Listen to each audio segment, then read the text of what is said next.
আজকে বিএনপির স্থায়ী কমিটির সদস্য সালাউদ্দিন আহমেদ একটা চমৎকার কথা বলেছেন এবং বাস্তবতাটা কিন্তু সেটাই। আওয়ামী লীগের মৃত্যু ঢাকায়, দাফন দিল্লিতে। ঢাকা আর দিল্লি কেন বলা হচ্ছে? আসলে এখানে মৃত্যু ঘটে গেছে, আর দাফন দিল্লিতে, অর্থাৎ শেখ হাসিনা সেখানে দাফন হয়েছে। এটা প্রতীকী অর্থে বললেও বাস্তবতা হলো এই যে আজকে বর্ষবরণের এত বড় অনুষ্ঠান, এত বড় আয়োজন প্রতি বছর যেটা দেখা যায় সেটা হলো যে আওয়ামী লীগের তার নিজস্ব সাংস্কৃতিক চিন্তা চেতনা এবং তাদের শেখ মুজিবুর রহমান সহ তাদের নানাভাবে তাদের নিজস্ব সংস্কৃতি বা নিজেদের একটা রাজনৈতিক চেহারা সেখানে তারা ফুটিয়ে তোলার জন্য সচেষ্ট থাকে। আজকে কিন্তু কোথাও টিকিটই নেই, বরং সমগ্র অনুষ্ঠান এবং লাস্টে লেজার শো যেটা সংসদ ভবনে হয়েছে তাতে গণ অভ্যুত্থান, আবু সাইদ, মুগ্ধ সবকিছু মিলিয়ে কিন্তু একটা গণ অভ্যুত্থানের একটা রেশ বা আমেজ ছিল পুরো বৈশাখের এই উদযাপন। এবং ফ্যাসিবাদ নির্মূল হোক, ভবিষ্যতে যাতে কোনো ফ্যাসিবাদ না আসে, তেমন একটা স্লোগান ছিল। তার বিপরীতে দেখেন, ওই যে আওয়ামী লীগ কোথাও আছে? নেই।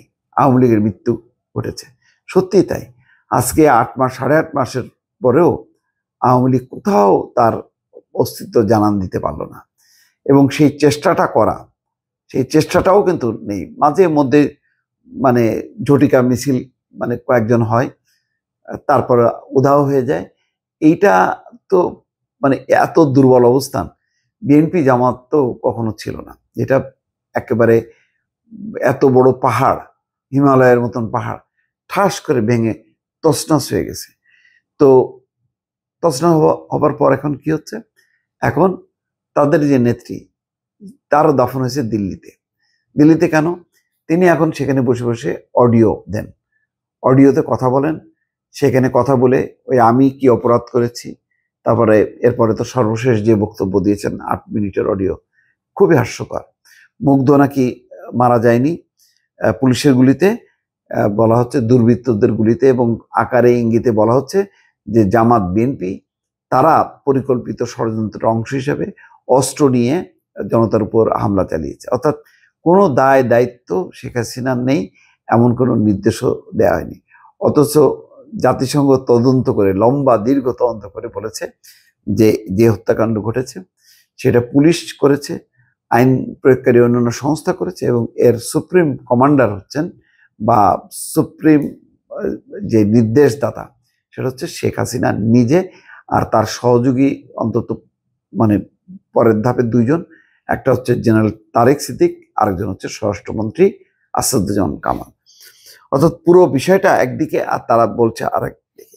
তো এই কারণেই বলা হচ্ছে যে দেখেন, যত ফেসবুক পেজে, অডিওতে, সোশ্যাল মিডিয়াতে এখন তাদের কর্মকাণ্ড। একসময় কিন্তু তারাই বলতো যে বিরোধী দল আছে, রাজপথে নেই, কোথাও নেই, নির্বাচন নেই, তাদের সব কিছু হচ্ছে সোশ্যাল মিডিয়াতে। আল্লাহর কি দেখেন ভাগ্যের নির্মম পরিহাস, আজকে তারা ওই সোশ্যাল মিডিয়া আঁকড়ে ধরে বসে আছে।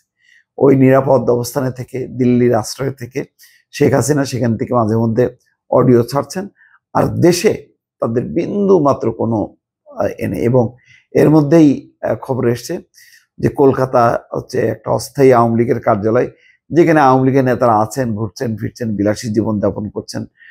লন্ডনেও দেখা যাচ্ছে ঘোরাঘুরি করতে, আমেরিকাতেও আছেন, কিন্তু কোথাও কিন্তু দলকে পুনর্গঠন করা, দলকে আবার রাজনীতিতে ফিরিয়ে নিয়ে আসা তেমন কোনো কর্মকাণ্ড লক্ষ্য করা যাচ্ছে না। বরং দিনকে দিন মানে একেবারেই মনে হচ্ছে যেন ধুলায় মিশে যাচ্ছে। এখন এই ধুলায় মিশে যাওয়া দলকে কিভাবে পুনর্জীবিত করা হবে?